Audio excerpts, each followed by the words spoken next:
Hello and welcome to Democracy for Sale. I'm Peter Geoghegan, and today we're going to be talking about kleptocracy. That's a global system that allows corrupt elites to steal public wealth and move it, often with impunity across borders. It's been suggested that the global cost of kleptocracy is at least $2.6 trillion a year, which is roughly 5% of global GDP. And London has long been identified as one of the global hubs in enabling this whole system of corruption. So today we're looking at how British institutions and professionals have helped oligarchs and autocrats protect their wealth, launder their reputations, and even influence UK democracy through a whole host of legal firms, public relations agencies, political donations, and much more. And to help unpack this, I'm really delighted to be joined by the authors of really a landmark new book, which I'm going to hold up here, Indulging Kleptocracy.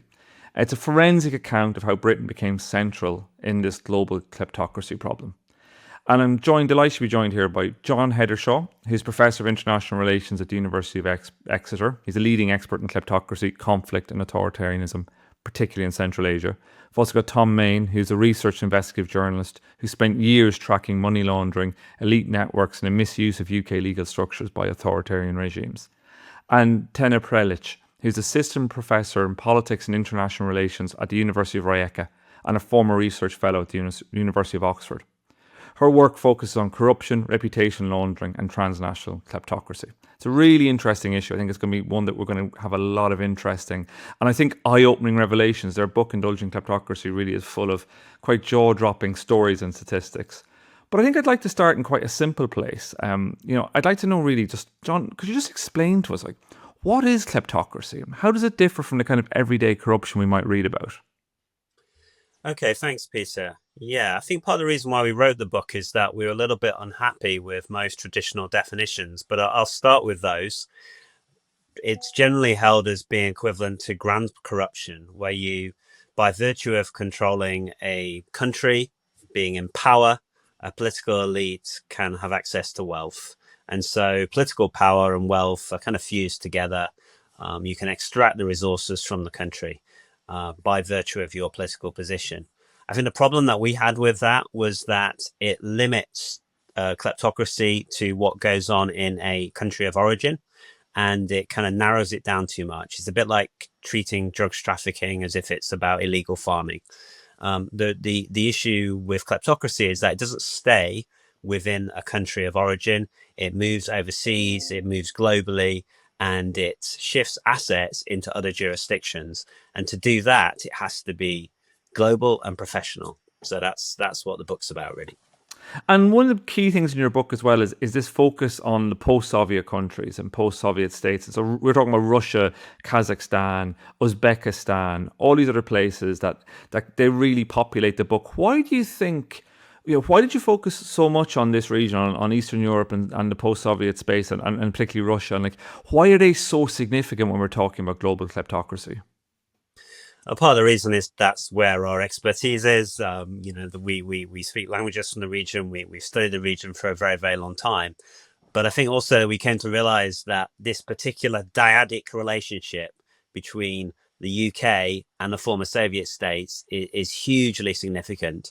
And there's a really interesting question about why that is. So you often see kind of international financial centers providing these kinds of services to political elites from their region, or maybe like from a former colonial empire. So Francophone Africa in Paris, Lusophone in Lisbon, that kind of thing. But here you had the UK with former Soviet elites. So a very, very different part of the world. And it seems like a big part of that story is how two empires were unraveling around the same time in the latter part of the 20th century. So as Britain's empire was declining, it was setting up these tax havens, offshore financial centers through the overseas territories. London was reinventing itself as a place for free capital. And it was dismantling some of the kind of post-war limits on the movement of capital. And that was right around the same time that, well, initially the Soviet Union was trying to sell its oil and gas, and it needed dollars, and London was providing that. But then, of course, when the Soviet Union began to unravel in the late 1980s, early 1990s, then suddenly you had this new oligarchic class that could be serviced by these professionals, and London was like the global center for that. And it was only sort of 4 hours from Moscow on a plane. Yeah, one of the things I found really fascinating about your book is that kind of empire point, actually. Like, how in the 1950s, it really started in the 50s with the Euro bonds, and how basically Britain's kind of post-war financial architecture was crumbling and was really struggling.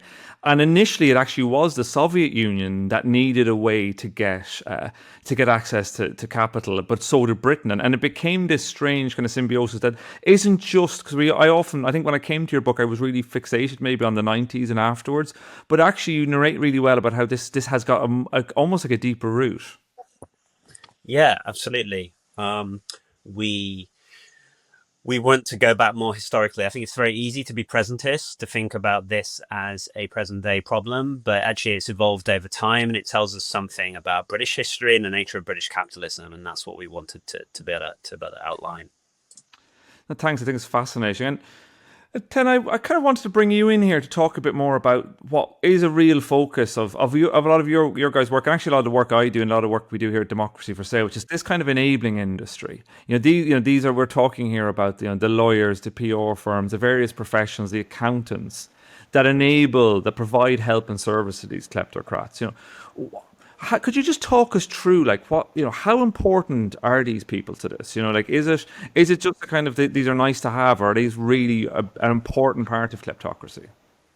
Yeah, thanks, Peter. I think you already touched upon a key point, which is it's not only about the money man. It's not only about those professionals who enable the laundering of money. It's really an interlocking system of actors, of professional service providers who importantly often work in the legal sphere. So sort of, within the realm of legality. It's not something illegal that they do.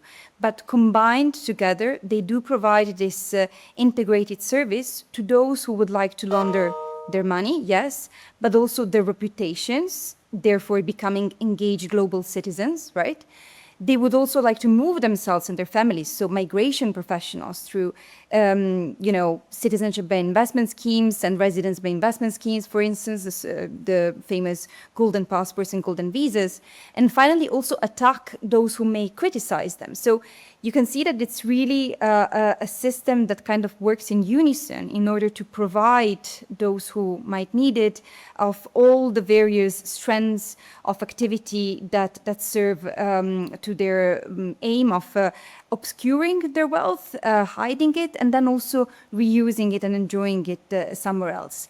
And we call the provision of these services the provision of indulgences, borrowing a term from the Middle Ages, really, and from the Catholic Church. So in a way, they are modern day provision of services. They are kind of, they cancel your sins in exchange for money, right? So it's this kind of dynamic. Something that we also made a key point of the book is that we show how these professional service providers don't just respond to a demand that is coming from abroad.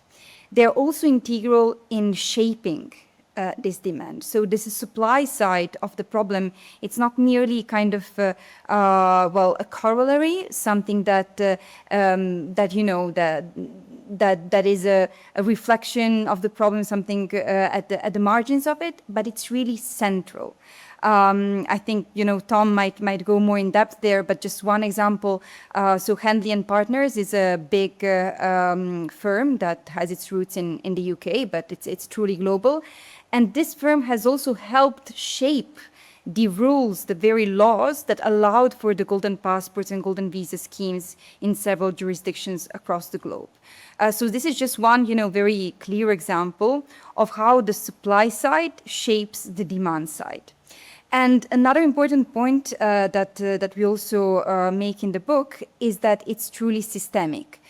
So very often one problem in terms of the policy response is that we treat these instances as just exceptions, as a few bad apples within an industry that work in a different way, that are, just those that we need to sanction, and everything else will be fine. Well, we've done, a lot of work tracing also the ways that politically exposed persons launder their money, their assets, and reputations in UK and in other jurisdictions, and we show how those that we call upstream enablers, meaning those few bad apples that really indeed, work in a complete realm of, let's say, illegality. They are brazen in the way that they act on behalf of the clients. They lie and so on and so forth. They might be there at the beginning of the process. But even if that is the case, after this first step is so, cleared in a way, there are a lot of other companies, the blue chip companies, the reputable law firms and so on and so forth, that are very eager to come on board.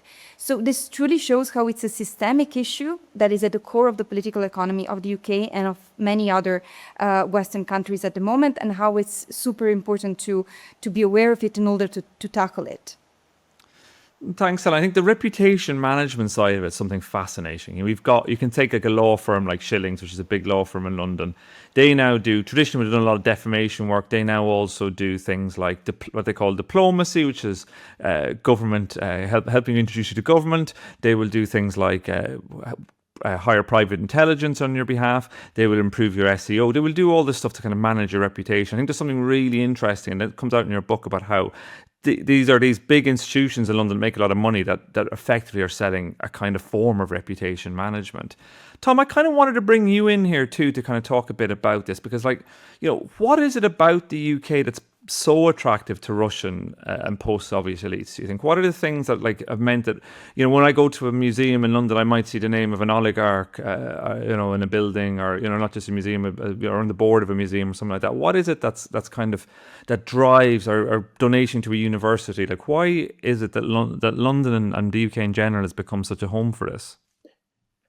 I think that, despite the fall of the empire, Britain, UK still holds a premier place culturally.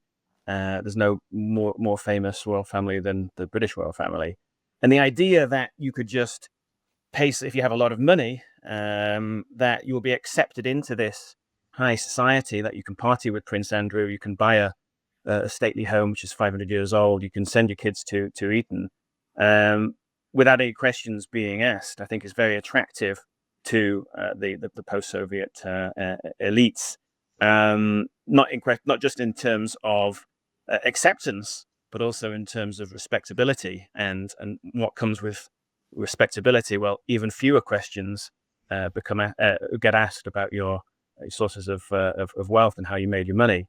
So once you have respectability, once you have those connections in high society, you can further your wealth creation and further your aims, whatever they may be. One thing that comes across a lot as well is this connection between politics and some of the people you're talking about, and it seems to work on both levels. So in terms of reputation management, we had, someone like Ben Elliott, who was the former chair of the Conservative Party, who ran and still runs what they call a concierge service called Quintessentially. So a lot of his clients were very rich billionaires, and many of them would then become donors to the Conservative Party. And you sketch a couple of some of his clients, but others too. People like Lyubov Chernukin, who gave more than £2 million to the Conservative Party, and whose husband had been a finance minister in Putin's Russia. Alexander Temerko, Ukrainian-born, involved in the arms trades and other stuff. A fascinating character called Dmitry Leus, who had born in Turkmenistan, had been involved, implication in a very large, multi-million pound banking. I guess it was a banking fraud, I think it's fair to say, and who then became a Conservative Party donor and tried to donate to Prince Charles, but was thwarted in that. And these are all people. It's quite a constellation of characters that seem to be kind of involved in trying to get involved actually in giving money to the Conservative Party. Why do you think that, what's going on there? Why do these kind of post-Soviet elites want to give money to the governing party in Britain? Well, most obviously, we do see personal aims. So you mentioned Lyubov Chernukhina. We know that she is interested in lowering tax for ultra high net worth individuals. Leos, the Turkmen banker who was actually imprisoned in Russia for a money laundering offense that he says was politically motivated. He was doing these donations at the same time he was trying to resettle in the UK and get a British passport, which eventually he achieved. So we clearly see the personal aims, just with all of these figures. There's obviously going to be other questions asked about whether they have other ulterior motives. Laos is not a kleptocrat. He's not an oligarch really, because he's lower down the food chain. Chenuchen,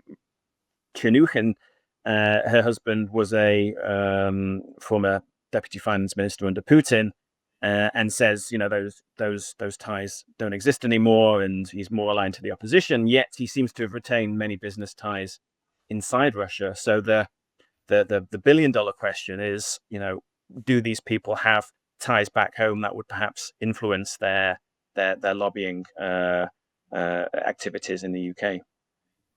And I guess the other question it kind of begs is about access and the kind of the limits of political funding regime in the UK. Like, we have an elections bill that was announced recently. In theory, we shouldn't have foreign donations into British politics. And as you say, these people, in the case of Laos, he was able to donate as a Cypriot because he held a Cypriot. He bought a Cypriot passport. And it kind of, when you look at the backstory of a lot of these people, you can see that they're not often using just one route. There's a series of enablings that allow them to get to a place where some of the rules actually don't really apply, or they're able to evade them. Well, clearly with Laos, because of his money laundering conviction, which was later, struck out, which is part of Russian law, which means that after a period of time, the criminal conviction is no longer on their record. But it's clear if you have been convicted of money laundering, you need to do a pretty extensive job in improving your reputation, let's say. So with Laos, we saw literally dozens of PR pieces in not just UK but also Russian news outlets. If I stop you there, sorry Tom, but there was a quite remarkable piece in the Daily Mirror actually. Yeah. I'm kind of looking for. Yeah, it was the article which also had a video. It was labelled ad feature with the header "Big Hearted Businessman Comes to the Aid of Young Girl Fighting Blood Cancer." And this was before any of the kind of stories that you had written and others came to light. Well, absolutely, and very importantly, I think in the corner of that article, you see ad feature, so it's paid for. So the philanthropy only goes a certain way, perhaps. So it's clear that Laos had certain aims when he was arriving in the UK to improve his reputation. But whether, as I say, there are other motives, we don't know. But Peter, on your point about the fact that money seems to be able to be, coming back through the back door, as it were.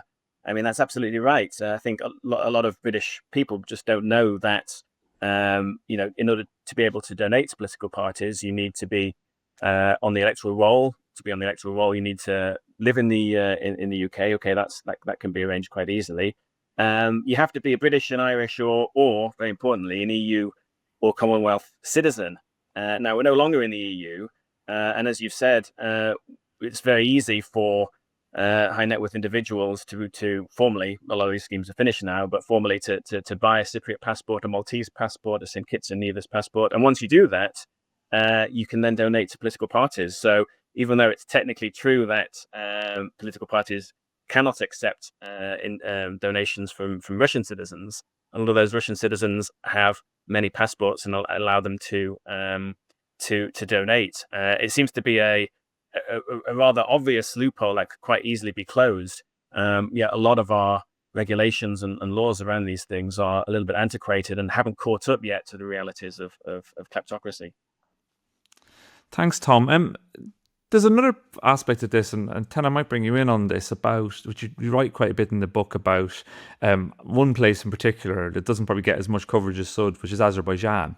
And Azerbaijan's had a lot of influence operations in Westminster and more recently in Europe. And could you talk us through a bit about this? Like, how has the Azerbaijani regime, been enabled, and how has it tried to kind of almost clean its own reputation?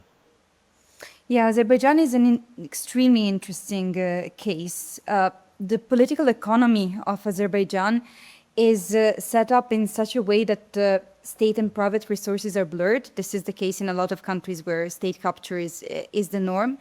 But more than in other countries, those resources are steered by the two ruling families, the Aliyevs and the Pashayevs, towards also a lavish effort to frame the state in a positive light transnationally. So this is something that, for instance, our colleague Alex Zoukalkis calls authoritarian image management. It's proven. So, for instance, the cabaret diplomacy scandal at the Council of Europe has been extensively documented.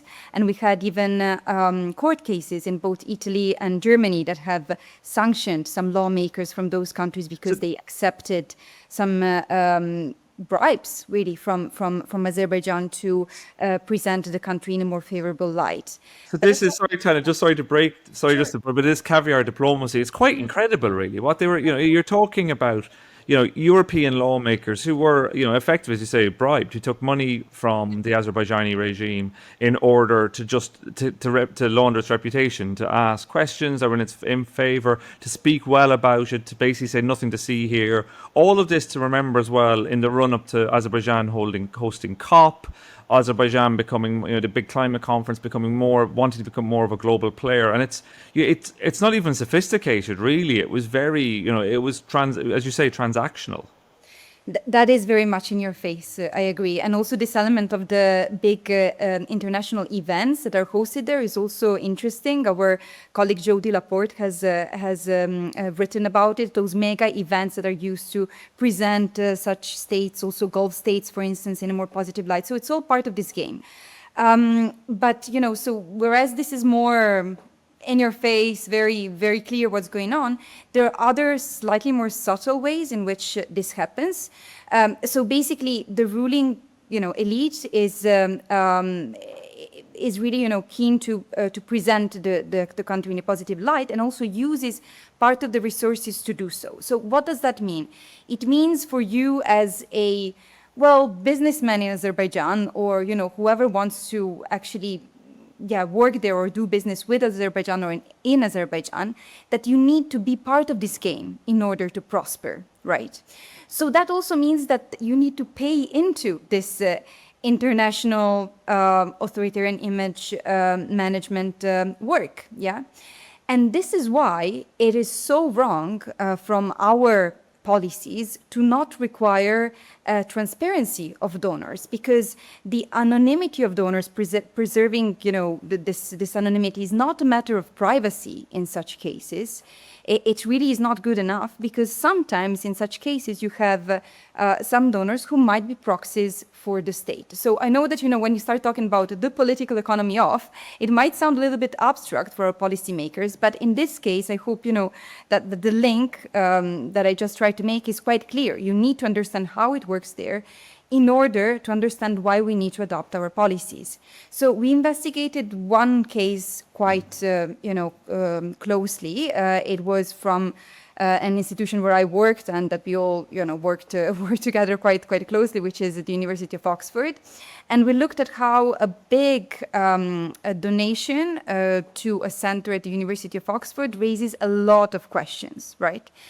So in this case, yes, the donation was anonymous, and the university told us that it was made not by a state figure, but the person who was most exposed, so the shine, was linked to the sister-in-law of Ilham Aliyev, of the president in charge. So that's one first huge red flag.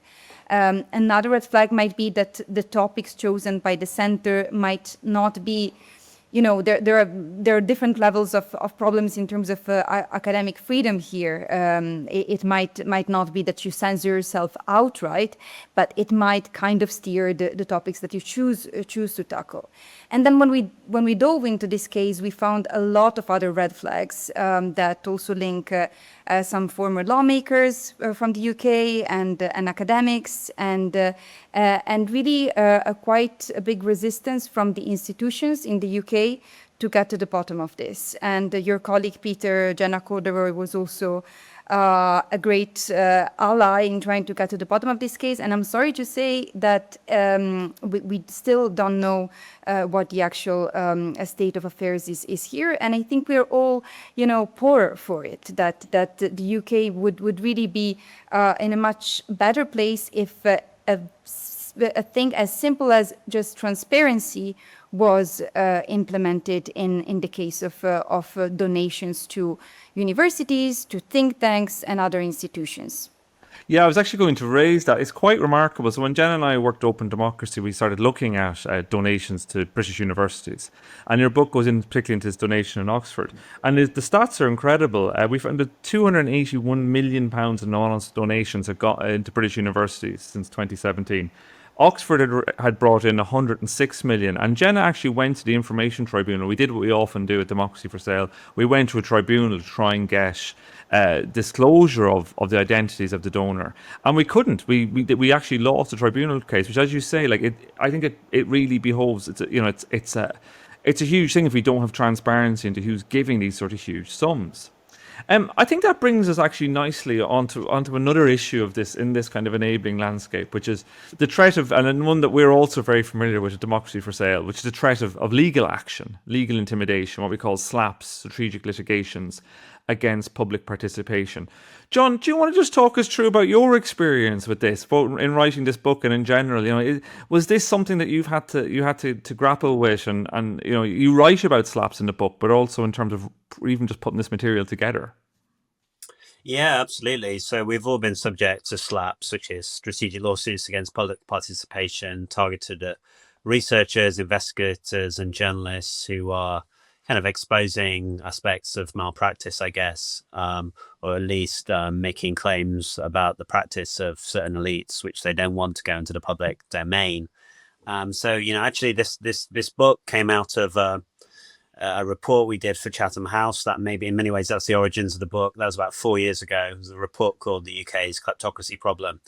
And after that was published, we had 2 legal challenges.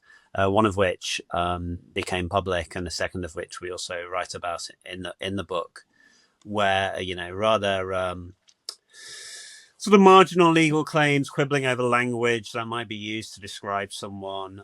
Chatham House chose the path of least resistance to make concessions of different degrees to the 2 individuals, not because they had any merit to their case, but because when you're threatened with the possibility of expensive legal action going ahead, I guess that's the easiest thing to do. It's the best interpretation, the most generous interpretation, I guess I can make of it anyway.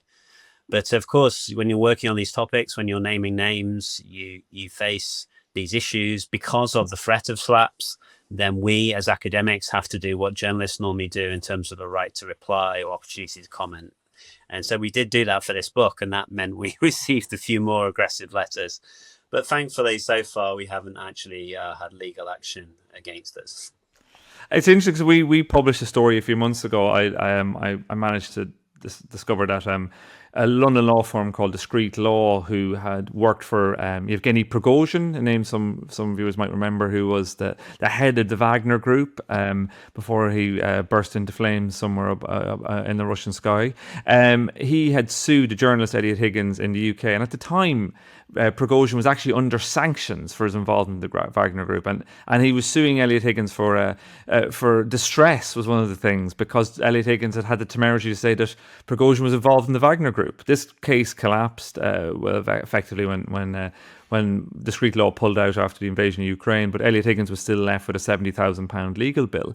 And the Solicitors Regulatory Authority decided that the firm involved, Discreet Law, had nothing to see. And it kind of feels, had no case to answer and had done nothing wrong. It feels of a piece with, we hear a lot of conversations about SLAPs. We're supposed to have had some form of legislation around economic crime. We're supposed to, the current government, the Labour government, has committed to do more. But actually it feels that we're just as exposed as ever. Yeah, I think that's right. It's just the process costs around this of, defending yourself in a position where you don't have the resources that they do. It's an offensive legal action, which is a tool of the rich to limit any kind of different reporting about them to with that which they would like to be in the public domain. So it's the hard side of PR work, really. And the Prigozhin case is particularly extraordinary because, of course, in order for the firm to be paid by Prigozhin, they needed an exemption by the UK Treasury from sanctions which had been placed on Prigozhin for doing the very thing that Elliot Higgins had written about him. So you just couldn't really make it up in terms of how Kafkaesque it was. No, it was quite remarkable. You had the government that had sanctioned Prigozhin signing off on his lawyers from London getting funds to be paid to then go and represent him. It was an incredible story, and I think it really flags up just how one of the reasons I was so keen that we really pushed the democracy for sale, because it just really flags up how broken the system is. You're talking about the hard side of PR. There's an interesting, really interesting anecdote, John, about the kind of, I might call the soft side of PR in this. It's an email that you received back in January 2023 from a public relations firm called CTD Advisors, who wanted you to do something kind of strange and unorthodox. Could you just tell me about that? Yeah, it's an interesting one because, I have a great deal of respect for the professionals working on behalf of oligarchs. And when I say respect, I mean they're often super capable. There's a reason why they're paid so much money, and they're quite savvy operators. But every now and again, you get an approach from someone who's not quite all there. And this was the case here, where, they came to me to ask whether essentially I would do a puff piece for Uzbekistan, for the relatively new government of Uzbekistan. It'd been in power a few years there as it was trying to improve its reputation globally. And the very odd thing was they were asking me to write a piece for The Conversation, which is a news agency that publicizes academic research. And I had written for them before, all pieces, of course, that were written independently by me based on research I'd done. And actually, the previous piece I'd done 2 or 3 years earlier was all about how actually relatively little had changed in Uzbekistan. And so they came to me to write a piece which would not just be discontinuous with, well, what I know to be true, but discontinuous of the previous thing I'd written for the website they were asking me to write for. So, I mean, I take those kind of calls. It ended up being a telephone call because you're just interested in how they operate. And, you can kind of use them as vignettes in pieces of writing because they just offer really interesting insights where, it's incredibly lucrative. If you want to work as an expert witness for an oligarch, then that can be very lucrative. If you're prepared to do these puff pieces, I was offered just £3,000 without any negotiation to do an 800-word piece. Which I should say, as someone who writes a lot of freelance journalism, that's a pretty good rate. That's not a rate you're getting from any publications. You're not often given £3,000 for an 800-word piece. Yeah, I mean, that'd be a couple of hours' work potentially. It wouldn't have been a detailed piece, and the implication was that a retainer could be offered, and could be very lucrative.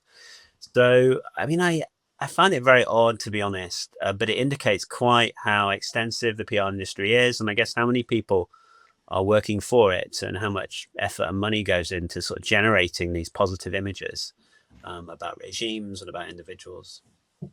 And I guess, Tom, one of the things that kind of undergirds this whole system that we're talking about is offshore finance. Nicholas Shaxson's talked about this idea of a spider web of Britain and its various territories, its various overseas dependent territories, OTs, the overseas territories, and its crown dependencies, the Isle of Man, Jersey, and Guernsey. How important is that financial architecture to all of the things we're talking about here? It's incredibly important. As part of the report that John mentioned, the Chatham House report, we created a database of around 100 properties, in the UK owned by high-risk individuals, oligarchs, kleptocrats, and so on. And I can't remember the exact proportion, but by far the jurisdiction where companies were registered that own these properties was the British Virgin Islands. And as we know from recent months, the British Virgin Islands have been one of the worst offenders in terms of bringing their transparency requirements up to the UK standards, mainland UK, that is. We have, even though we have devolved some independence to them, we do have jurisdictional powers over them. And the fact that they have yet to implement this beneficial ownership register, where they promised to do, which it's not just something we'd like them to do. It is something that has been kind of agreed unitly. And this absolutely happened a few weeks ago. They had a deadline. They've not made the deadline. They've made no attempt, it seems, to meet the deadline. And this is an issue. And do we have to press the nuclear button and force them to do that, as we have done in the past with certain jurisdictions? I think we did this once, where when they were refusing to decriminalize homosexuality. This should be another opportunity where if we have to do that, we have to do that, because we need a transparency in our company ownership. The fact that so many oligarchs use British Virgin Island companies, I think it was around 30% of them were of the 100 were owned, at least I think were owned by British Virgin Island companies. The fact that the BVI is the go-to place for kleptocrats and various other undesirables, I think is extremely important, and something that we need to deal with, as soon as possible. I think that you have things like the former premier of the BVI been caught with a big bag of drugs in a US airport as well, suggests that the regimes there are less than they could be. And I guess it also, I think, loops back though fascinating to that point of empire as well. These far-flung, with the best will in the world, small places far away that were left with almost no economy at all. They've been an extractive economy, and then financial chicanery has become a massive source of income. There's other islands too, the Cayman Islands, other places as well where this is the case. Absolutely, and the offshore aspect is incredibly important to the kleptocratic enabling, but we mustn't actually forget UK mainland as well, and so many corruption cases feature UK registered companies. Companies registered at the one address in London. There's thousands and thousands of companies using these proxy addresses. And even though we have brought in a beneficial ownership register, and we are bringing in certain requirements in terms of Companies House, you're now going to have to produce a passport. You could say, so what? Okay, so a criminal from China produces a passport. What are you actually going to do to prevent that company from laundering the proceeds of crime? We obviously approve that there are new standards in place, but if we don't clamp down on those who are abusing the system, then it's kind of meaningless. John, I would like to bring you back in on this point, because we have a government, a Labour government, that talked a lot about kleptocracy in the run up to the last general election. David Lammy talked about slamming down on kleptocracy, making Britain a world leader in kind of anti-kleptocracy. We're going to have this summit in the coming months too around corruption and kleptocracy. What do you make of the attempts so far by the UK government in this space?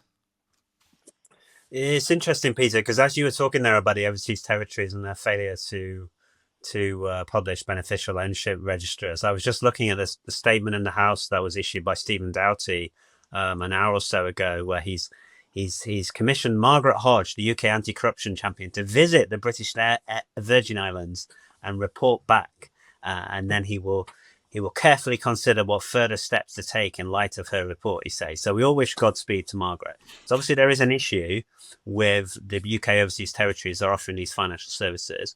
I think part of the purpose of the summit is to corral them a little bit more, but also for the UK to present itself as this kind of world leader in driving forward new standards of transparency for international financial centres. So there's a lot of fanfare. A summit is in itself a fanfare. Whether it'll achieve anything, it's got this kudos around it. Similarly, when you go and stand outside of Dimitri Firtash's tube station, as David Lammy did, you get your set piece. I think the problem is, in the moment, we're waiting to see what that really means. I mean, to be fair to Labour, there were 2 economic crime acts passed at the end of the previous government. There are various provisions in there which you could argue should be allowed time to be implemented. And the key issue, and everyone kind of agrees, is enforcement. I think for me, the one key thing, or maybe you were going to come to this, but key thing they haven't done, which I'd like to see them do, is have a legal instrument to designate a kleptocratic enterprise as opposed to a kleptocrat or an individual. So be able to capture this sense that there are these networks of individuals and their professionals and their family officers working together. And if you designate that enterprise, which is what we kind of argue in the book, then it's a bit like designating an organized crime network. If you touch that money, then you are committing a crime. So you don't have to go for this rigmarole where you're trying to find whether that particular pound came from that particular stolen asset, and you go through all these layers, and actually it's really difficult to do. You can say, well, there's enough criminality in the enterprise that the enterprise is therefore criminal, and therefore it becomes much easier to do the enforcement. So we're trying to persuade the new government right now that that's a good idea, and we'll see. And just to jump in, Peter, I think this is absolutely the most key question, because the key issue with kleptocracy is that a lot of the money generated isn't necessarily the proceeds of crime, because it's been legalized in Russia, in Kazakhstan, and Azerbaijan. So maybe it is criminal, but we're just never going to find that out because they're not going to help us with that. Or maybe it isn't even criminal because it's the president giving an asset to his son. Yet it should be criminal. It's definitely the proceeds of corruption, and it definitely shouldn't make its way into the UK. So we need new methods to try and not just freeze these assets, which we can do via sanctions, but actually seize them as well. Thanks, Simon. I think it's fascinating as well, like kind of trying to see, how we can actually stop this, because as you say, what often you'll be finding, it's the same as a journalist writing about these stories, because you end up in a tricky situation, because like, well, this is all legal in the country, it was all fine, it happened in Kazakhstan, so there's nothing to see here, and it makes it really difficult for all of us to do that sort of job. I guess one thing that I kind of found myself thinking about a lot about when I was reading your book as well was what's the kind of the wider global landscape for anti-corruption. You've had Donald Trump in office now in the US. He's literally put passports up for sale, $5 million. Passports for sale, which, a few months ago was kind of a dirty thing, now seems to be kind of, like there's now much more talk about them. Like, should more countries do them? You've seen the anti-corruption big key pieces of anti-corruption legislation in the US, which have been kind of the underpinning of global anti-corruption for many decades, just gone. The Foreign and Corrupt Practices Act basically gutted, budget's completely gone for this kind of work. Like, Tena, how is this affecting, do you think? How important is what's happening in the US, and what do you make of it?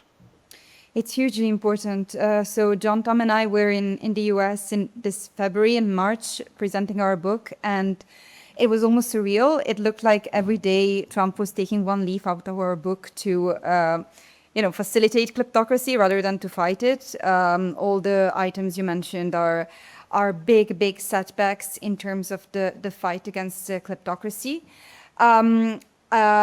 I do think there is a silver lining, and the silver lining is that we are confronted with the hard reality that fighting grand corruption and kleptocracy only on a geopolitical type of realm, so meaning, identifying the countries that we don't like as those that are kleptocratic, that are doing the bad things in terms of strategic corruption, in terms of grand corruption around the world having malign effect, that this is a very, very partial picture, and that it is not going to cut it to just take this kind of very geopoliticized view in terms of having, productive policies against kleptocracy, that this is not going to put an end to the problem. So I think that, really this shows how we need to have a shift from this idea of authoritarianism and grand corruption as fused, which they often are, in fact. But we also need to be aware of the fact that authoritarian practices, unfortunately, can linger in all parts of the world, right? And also this thing which is at the bottom, at the core of transnational kleptocracy, which is that, yes, transnational kleptocracy is present in countries where the rule of law is weak, but the countries where the rule of law is strong are absolutely integral to the whole problem. Whereas unfortunately what's going on in the US is absolutely a massive setback in terms of the fight against global corruption, because indeed under Biden there were some strides being made. It also reminds us that this securitization of corruption, only linking it to national security problems that are of geopolitical nature, is only a very, very partial part of the whole issue. Thanks, Liz. It's absolutely fascinating. I guess I'd like to just end with, you mentioned designation of kleptocratic enterprises, John. Is there anything else, and maybe I'll get each of you just to come up with one thing, is there anything else, if there's one thing that you could change tomorrow, politically, legally, structurally, just even like culturally, how we think about it, what would it be that might try and address this? I'll start with you, John. Yeah, for me, well, the kleptocratic enterprise is the way to think about this as a legal concept. Culturally, is a really interesting question. I think we've come to just think of democracy and the rule of law as normal, at least, in some countries in Europe and the West. I think we should see it as an aberration. I think we should see anti-corruption as unusual. The normal thing is corruption, patron-client networks. Donald Trump is normal in human history. He made his money after of selling a large part of his money, selling properties to Russian mafia-linked individuals. It's very well documented. Casinos and all the rest of it. Those kinds of inter-elite ties across borders between shady characters are how the world has gone around for a long time. It was how empire was built. It's how states are formed. And so you have to work incredibly hard to prevent those kinds of figures becoming dominant in society. In the US, they clearly haven't worked hard enough, or there's some cultural ethos that has emerged that kind of strongman politics is somehow acceptable. Fighting back against those cultures, the prism of kleptocracy, thinking about kleptocracy is a way you can say, no, it's not okay. Donald Trump is not okay. Regardless of what you think about his shtick, the networks he is part of, his own culture and his business links are such that they are deeply, deeply shady. But also they are, they're the reason why we live in such an unequal world. Thanks, John. Tom, is there anything you'd like to jump in on there?